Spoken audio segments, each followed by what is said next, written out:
அங்காளம்மன் தமிழ்நாட்டில் பரவலாக வழிபடப்படும் ஒரு சக்தி வடிவமான அம்மன் தெய்வம். சக்தியின் உக்கிர ரூபமாக விளங்கும் அங்காளம்மன் தீமைகளை அழித்து தர்மத்தை காக்கும் தெய்வமாக மக்கள் நம்புகின்றனர்.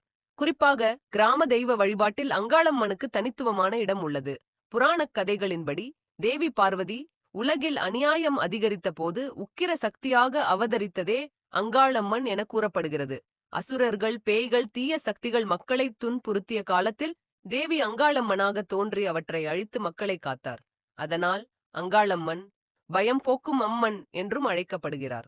அங்காளம்மன் வழிபாடு பெரும்பாலும் இரவு நேரங்களில் தீபம், படையல், காளி வேடம், பறை இசை போன்றவற்றுடன் நடைபெறும்.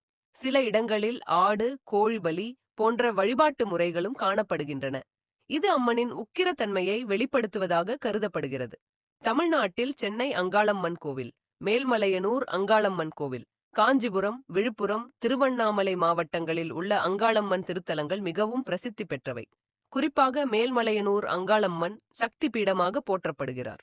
அங்காளம்மனை மனமாற வழிபட்டால் நோய், பயம், எதிரி தொல்லை, செய்வினை போன்றவை நீங்கும் என்றும் குடும்பத்தில் நலம், பாதுகாப்பு, தைரியம் கிடைக்கும் என்றும் பக்தர்கள் நம்புகின்றனர். அங்காளம்மன் அம்மையும் அரக்கியும் அல்ல, அநியாயத்தை அழிக்கும் அன்னை சக்தி என்பதே அவளின் உண்மை.